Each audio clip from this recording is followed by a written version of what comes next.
شرکت موحدین کبیری و احمد مسعود در نشست‌های در австрия. بازداشت خواهرزاده شمس‌الدین سعید در ناحیه کوشانیان. لاف بلندشوی سرعت اینترنت و بی‌مسئولیتی وزارت علاقه. تصمیم قزاقستان برای وارد کردن پیاز تاجیکستان. رئیس پیمان ملی تاجیکستان و معاون او در نشست سازمان امنیت و همکاری اروپا در شهر وینا پایتخت австрия شرکت خواهند کرد. به اطلاع دفتر مطبوعاتی پیمان ملی تاجیکستان، موحدین کبیری رئیس و علیم شیرزمانوف معاون او در این پیمان در نشست سازمان امنیت و همکاری اروپا در موضوع شکنجه شرکت خواهند کرد. گفته می شود هیئت پیمان ملی تاجیکستان در نشست سازمان امنیت و همکاری اروپا در وینا محمود جان فیض رحمان رئیس دپارتمنت روابط خارجی این سازمان را نیز شامل می شود. این هیئت فعلا در وینا قرار دارد. این نوبت در نشست سازمان امنیت و همکاری اروپا موضوع حقوق بشر و جنایات جنگی مطرح می شود که پیمان ملی تاجیکستان تعداد محدود در این نشست شرکت می‌ورزد و می‌خواهیم دقت سازمان امنیت و همکاری اروپا و دیگر سازمان‌های بین‌المللی را با وضعیت حقوق بشر در تاجیکستان و با جنایات جنگی رژیم رحمانوف علیه مردم بدخشان جلب کنیم و علاوه بر این پرونده‌های خب شهروندان تاجیکستان که اخیراً به تاجیکستان از اروپا هم استرداد شده به مانند عبدالله شمس‌الدین و دیگر پرونده‌ها را مورد بررسی قرار خواهیم داد. در نظر است که با بعضی دلیگاسی‌ها و اینها ملاقات صورت گیرد. بله، ما نیت داریم که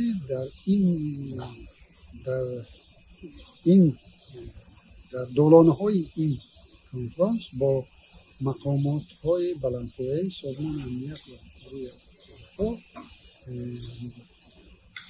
و وکیلان رسمی دولت‌های عضو این سازمان از دولت‌های البته که دموکراتی اصولی علایده داشته باشه و انشاءالله این سفر برای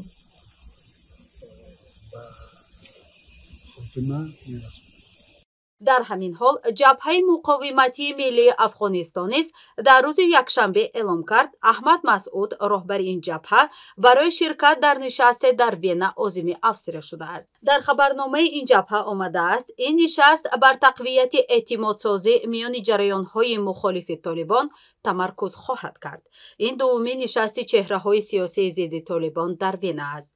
نشست قبلی آن در 15 سپتامبر سال گذشته به مدت 3 روز و با هدف گفتگو در مورد آینده افغانستان برگزار شده بود. در دومین نشست جبهه قرار است حدود 30 نفر از چهره‌های سیاسی و مدنی افغانستان شرکت کنند. انستیتوت امور بین المللی австрия این نشست را میزبانی میکند. خواهرزاده شمس‌الدین سعید از مقامات ارشدی حزب نهضت اسلامی تاجیکستان در ناحیه کوشانیان بازداشت شده است. به اطلاع یک منبع پیام از شعبه وزارت امور داخلی تاجیکستان در شهر بختر، سعید عمر سعیدوف 31 ساله را مقامات امور داخلی بازداشت کردند. منبع پیام افزود سعید عمر سعیدوف را به اتهام ارتباط تلفنی با شمس‌الدین سعید یک روز قبل از عید فطر بازداشت نمودند. در همین حال شمس‌الدین سعید با تایید این خبر و چند بار دعوت شدن سعید عمر سعیدوف به شعبه وزارت کارهای داخلی در ولایت ختلان و شهر بختر در صحبت با ما گفت تا هنوز کسی از پیوندانش موفق به دیدار او نشده‌اند. سعید عمر سعیدوف ساکن دهه زرگری ناحیه کوشانیان عائله‌دار و 31 ساله است. باید گفت چند قبل پسر شمس‌الدین سعید عبدالله شمس‌الدین از آلمان به تاجیکستان اخراج و برابر با رسیدنش به تاجیکستان از طرف مقامات امنیتی کشور بازداشت شد. طی چند روزی که عبدالله شمس‌الدین در بازداشتگاه بود، مقامات امنیتی و انتظامی تاجیکستان از افشای جای بازداشت او خودداری می‌کردند. اما پس از چند روز اخراجش عبدالله شمس‌الدین شمس‌الدین از طریق تلفن به همسرش خبر داد که او در بازداشتگاه کمیته دولتی امنیتی تاجیکستان است. اخیراً دادگاه ناحیه اسماعیل سامانی عبدالله شمس‌الدین را با قسم 1 ماده 307 کدکس جنایی گناهکار دانسته او را به 7 سال زندان محکوم کرد. خدمات علاقه نزد رئیس جمهوری تاجیکستان گفته است که سرعت اینترنت در کشور به 100 مگابایت در ثانیه رسیده است. به اطلاع صدای مردم روزنامه پارلمانی تاجیکستان، الهام عطایف معاون رئیس خدمات علاقه در ضمن قبول لایحه جدید قانون جمهوری تاجیکستان درباره علاقه برقی در پارلمان گفته است سرعت اینترنت در کشور به 100 مگابایت در ثانیه رسیده است. به قول او افزایش سرعت اینترنت به این میزان به خاطر رسیدگی به دستور رئیس جمهوری کشور در جهت بالا بردن صفت خدمات اینترنتی است که در پیام سالانه‌اش به پارلمان ارائه کرده بود. در این ضمن الهام عطایف همچنین افزود افزایش مراکز خرید و فروش سیم‌کارت‌های موبیلی، نصب 42 پایگاه نو و تعمیر 100 عدد از چنین پایگاه‌ها در کشور به خاطر اجرای این دستور رئیس جمهور بوده است. باید گفت امامعلی رحمان در ضمن ارائه پیامش به پارلمان تاجیکستان در ماه دکمبر سال گذشته دستور داده بود تا سرعت اینترنت در کشور را بهتر نمایند. این هم در حالی است که ساکنان کشور به خصوص روستانشینان از وجود سرعت پست اینترنت همواره شکایت می‌کنند. اما مسئله مهمتری قابل توجه این است که چرا بکصبور رئیس خدمات علاقه نزد حکومت جمهوری تاجیکستان در چنین جلسه‌های مهم و همچنین نشست‌های خبری شرکت نمی‌کند، مگر او برای پاسخگویی به دستور و سفارش‌های رئیس جمهور و حکومت تاجیکستان مسئول نیست؟ در اکثر موارد عدم حضور بکصبور رئیس خدمات علاقه تاجیکستان و قدای رئیس جمهور در نشست‌های خبری و جلسه‌های مهم پارلمان بیشتر به تجارت خانه‌سازی او ربط داده می‌شود که بنابر پیوندی‌اش به خانواده رئیس جمهور برای اجرای هیچ یک کار دولتی احساس مسئولیت نمی‌کند. قزاقستان قصد دارد از تاجیکستان پیاز وارد کند. به اطلاع خبرگزاری اوستا، وزارت سودای قزاقستان گفته است قصد دارد از تاجیکستان پیاز بروقتی وارد کند. وزارت سودای قزاقستان میگوید برای تامین بازار داخلی این کشور با پیاز و همچنین تنظیم نرخ در بازار برنامه مذکور در حال بررسی است.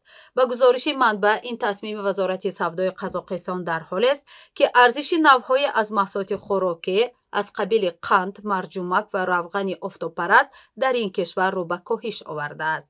در همین حال گفته می شود فعلا ارزش 1 کیلو پیاز در بازارهای تاجیکستان 5 سومانی است.